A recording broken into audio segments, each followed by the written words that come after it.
All right, these are the 7.07 Algebra 2 notes, and they're going to be quick notes today. We're just talking about the Pythagorean identity.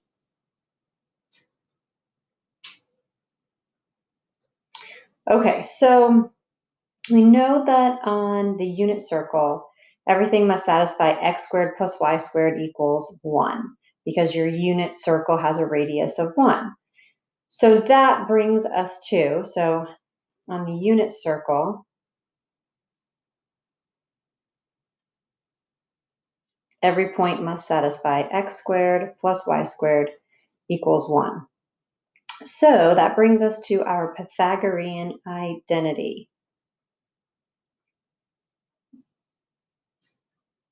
Because identity, we know that x is the same as cosine,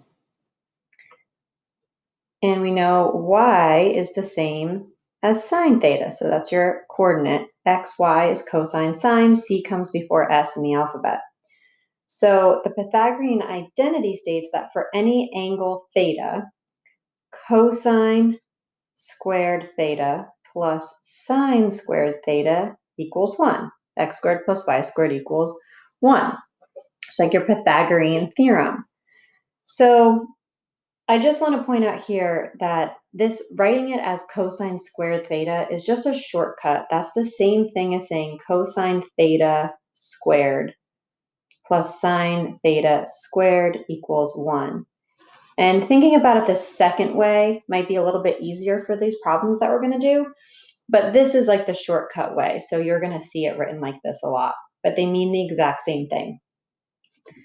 All right, so number 1, an angle theta has a terminal ray that falls in the second quadrant.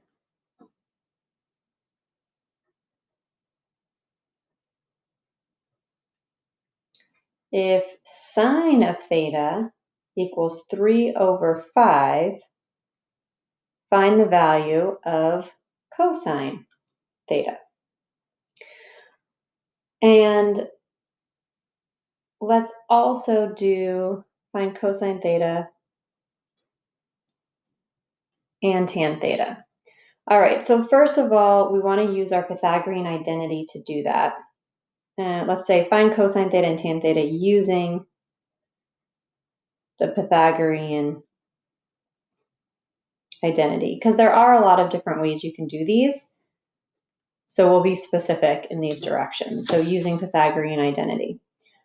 All right, so first we're going to start off by writing our Pythagorean identity.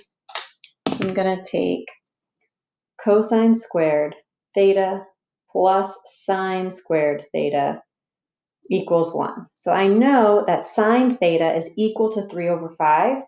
So everywhere I see sine theta, I'm going to sub in 3/5. So I'm not putting 3/5 in for theta, and that's a common misconception. I'm putting it in for all of sine theta. So this is cosine squared theta plus 3/5, and that sine theta is being squared, equals 1. And now I want to solve for cosine.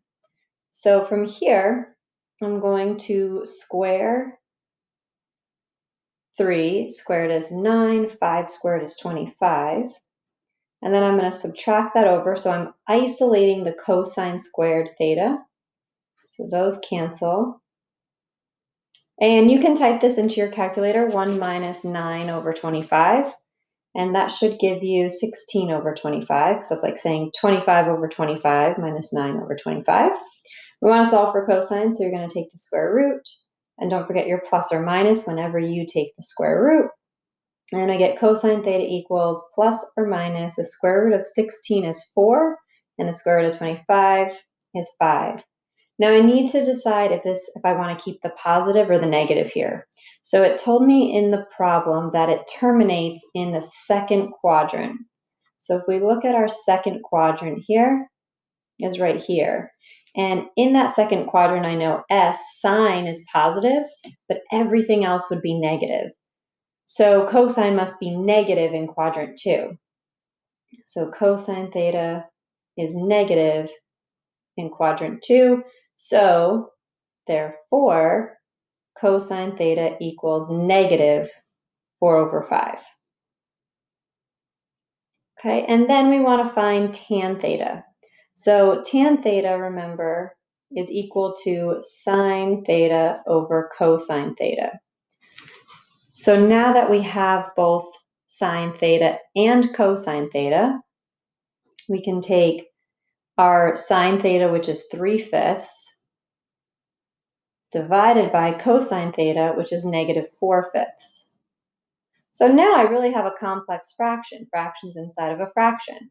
So I could say, okay, my LCD of all of these is 5, so I can multiply each of them by my LCD over 1, which would give me, my 5s would cancel, just 3 over negative 4.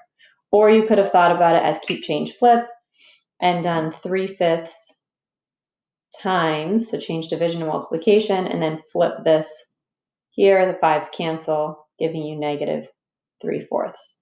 So tan theta, which is also negative in quadrant 2, so that came out very nicely, is negative 3/4.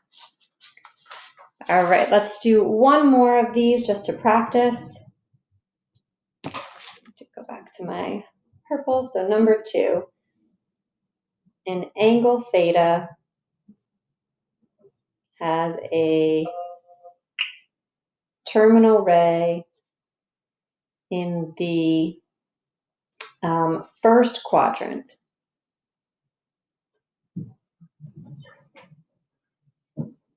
And cosine theta equals 1/3. Find sine theta and tangent of theta in simplest radical form.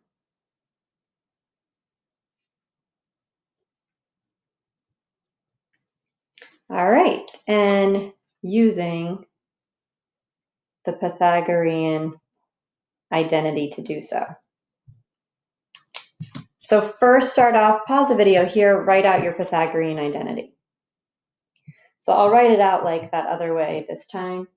So cosine theta squared, but you can do it either way. I'm just showing you a couple different options, equals 1. Sometimes if the other way confuses you, writing these squareds next to before the theta, this might help you a little bit. So now I want to find sine theta. I'm given cosine of theta, so I'm going to substitute in 1/3 in for all of cosine theta. Again, we're not putting this in for just theta, it's all of cosine theta. So 1/3, that whole thing squared, plus our sine squared theta. And here maybe I change it because it's just a little bit of a shortcut. And now I'm going to solve for sine theta. So I'm going to square my 1 and square my 3 to get 1/9. And then solve for sine squared. So I'm going to subtract over my 1/9. And I get sine squared theta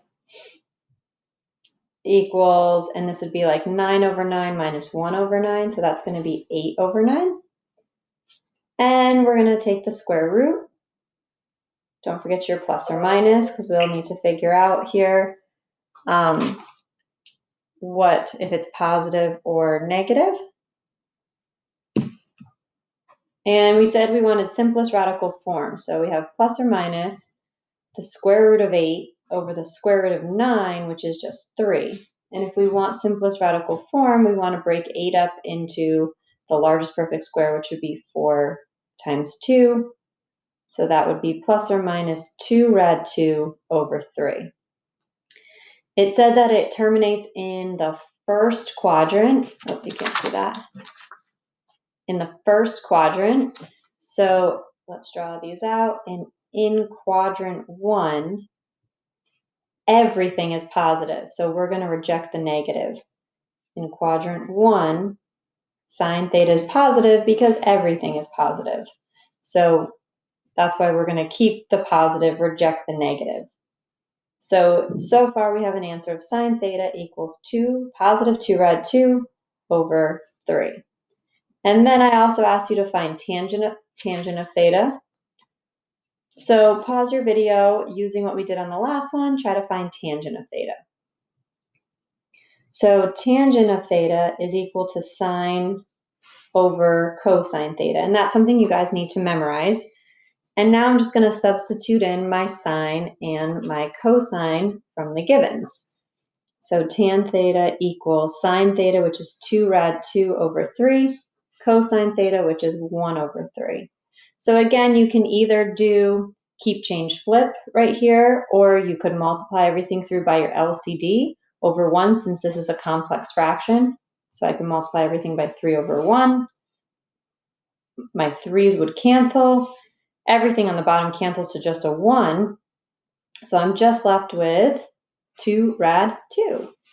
And tangent of theta is also positive in quadrant 1, so that came out nicely for us as well. Okay, so again, you're given either sine or cosine, and you're looking to find the other value using the Pythagorean identity to do so. And that's going to be it for today. So just using that Pythagorean identity in that way. And let me know if you have any questions. And pie out.